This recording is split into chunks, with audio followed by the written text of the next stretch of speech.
fish rolling down your block.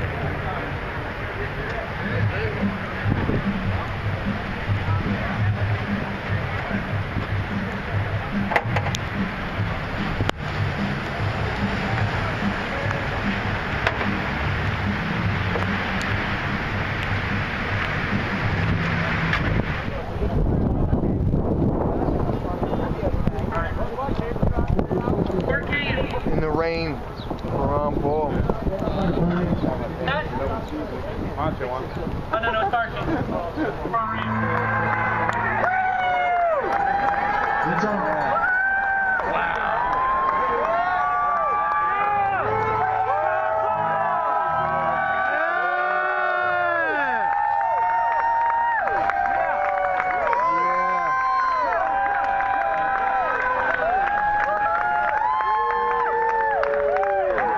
Coming into the Ron Paul rally. And the Fed! And the Fed! And the Fed!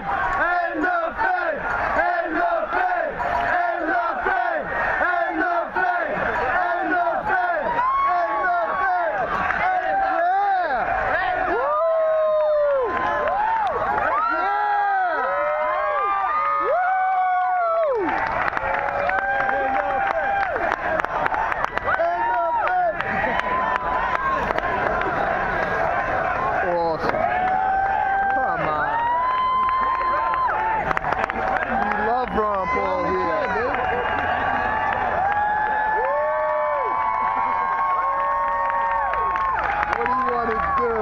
In the pouring rain. How you want to act, Mitt Romney? Look at the end of Fed truck. Look at the end of Fed truck. President Paul!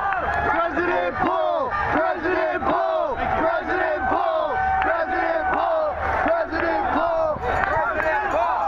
President Paul! President Paul! Yeah.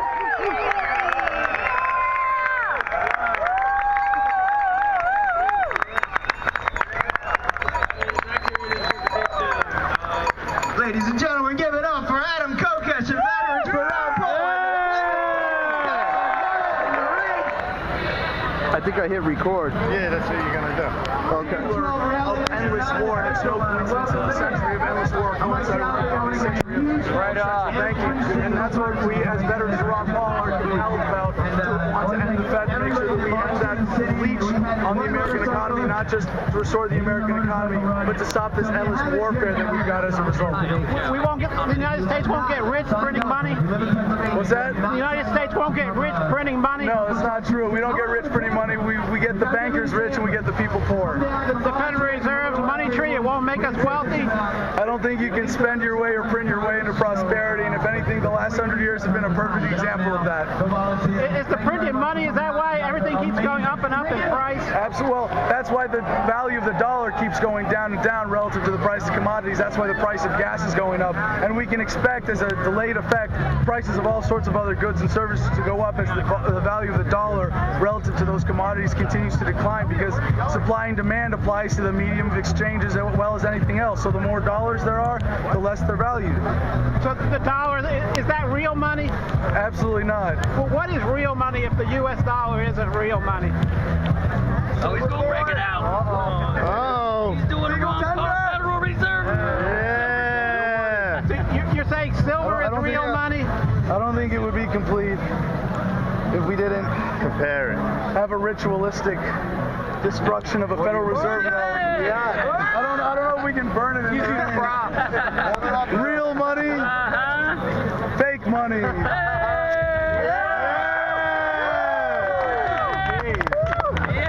My hands are too. He's better looking than I am. What can I say? Live, Ron Paul rally, Philadelphia. What's up, man? What's good? You got it, man. T-Mod. Freedom! Yeah. 2020. Screw it up.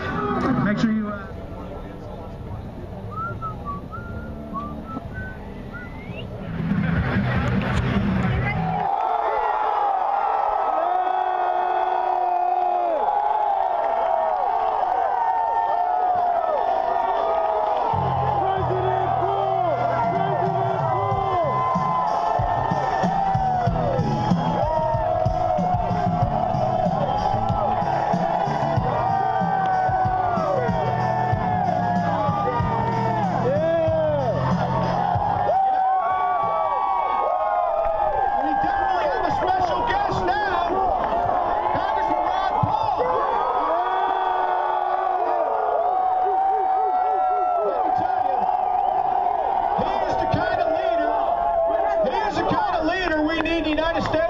He's here with his wife, Carol. The thing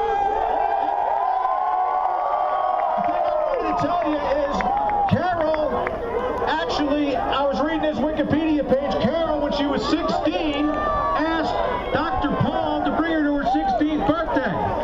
And they've been married shortly thereafter. Well, I met my wife, Linda, when she was 17. I asked her to dance at West Point.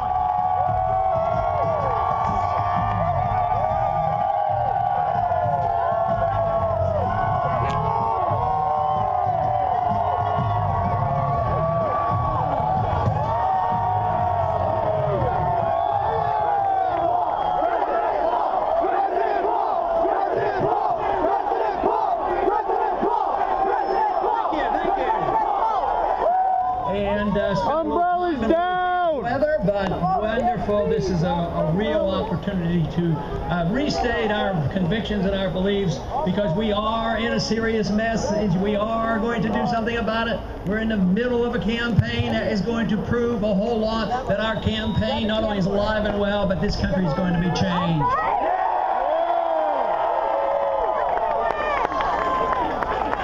You know, this morning in the news I read that China was complaining about us getting too aggressive in the South China Sea, and they were warning us. Now, isn't that rather ironic? We borrow money for China, we run our military operation, we go over there and pester them with our military. What is this? How many countries are we in now? We're in about 50 countries, 900 bases. We just recently opened up a base in Australia. I don't know why we have to occupy Australia these days. So it's pretty ironic that we are doing this. As far as I'm concerned, putting troops and vessels and pestering the Chinese right now would be similar to allowing the Chinese to come into the Gulf of Mexico or the Chesapeake Bay and declare that it's their territory.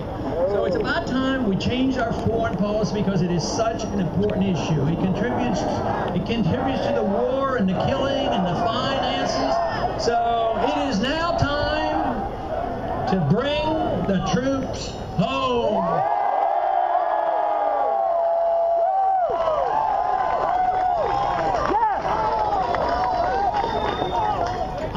Policy is a schizophrenic foreign policy. It's on again, off again. We support one dictator 1 month and then we get rid of him. But this has been going on and on. It's just not once or twice. At one time, we were on the same side as bin Laden, and things happened to change. One time, we supported and we were on the side of Saddam Hussein when we wanted him to invade Iran. So we at one time were close allies of Noriega. We now are still allies with a country called Saudi Arabia. 15 out of the 19 hijackers came from Saudi Arabia, and they practice Sharia law. I would say that we ought to look more carefully at what the founders told us and taught us and encouraged us to follow. Is a non-interventionist foreign policy, free trade and friendship with other countries, and no entangling alliances and no nation building. It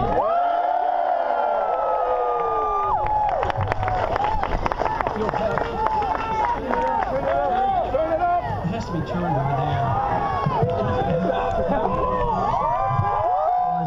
Of the cost. In the last 10 years, we added $4 trillion to our national debt. We shouldn't be adding, even on our side of the aisle, the Republican side of the aisle has a proposal to so-called balance the budget in 30 years. My proposal is to cut $1 trillion the first year and balance it. Of course, to do that, we have to change our attitude about what the role of government should be. And the role of government, according to the Constitution, is not to police the world, and it's not to have a welfare state.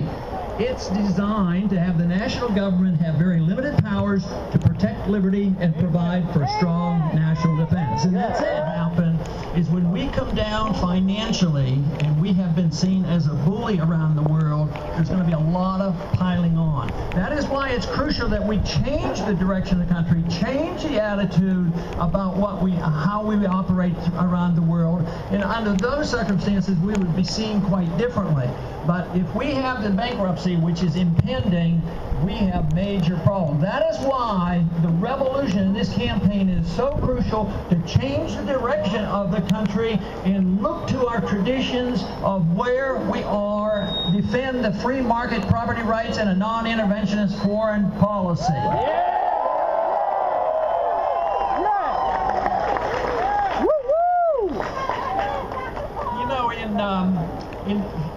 In our early history, of course, we had a major undertaking overthrowing an empire.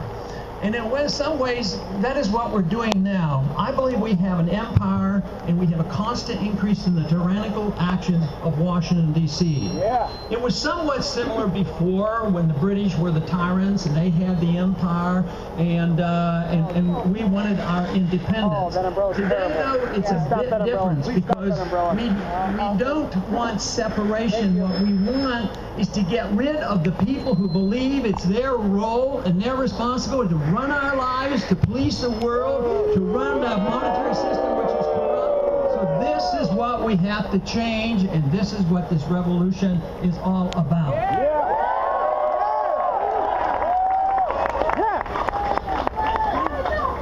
You know, Thomas Paine back in those times. You know, four years ago in November in '07, we had a similar rally right nearby here. And after that happened, we had the election, and then we had the convention in September of '08, and there was a lot of concern and there was a lot of enthusiasm, but there was a lot of concern about what would happen to the people involved in that campaign 4 years ago, because it was said, are they going to be like the Sunshine Patriots? Are they just going to disappear, or will this lead to some changes? Fortunately, I can report to you there were very, very few Sunshine Patriots 4 years ago, and there's a lot more supporters than we have today.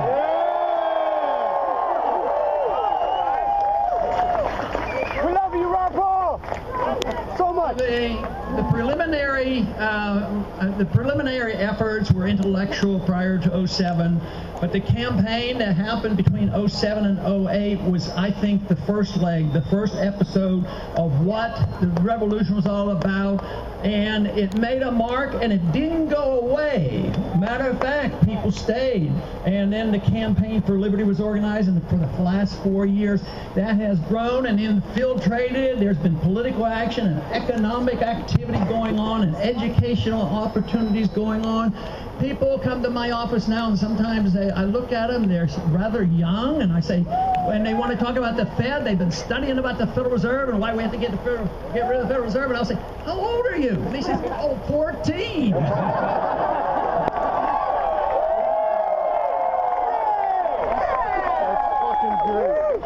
So there's something inspiring a whole generation, because I look at them and I said, boy, I didn't have the biggest idea what's going on when I was 14. So, but there's a lot of reasons for that. One is the need for it, the crisis that we're facing, the bankruptcy of our country, the knowledge that our treasury is bare, the financial system is close to being in shambles, the knowledge now that we know that the welfare state doesn't work, it impoverishes the people. The Declaration of Independence and the U.S. Constitution, I carry it with me everywhere I go. It's our rule of law. It's now time to put people in the government who will actually follow this. And I thank you so much for allowing me to be here today.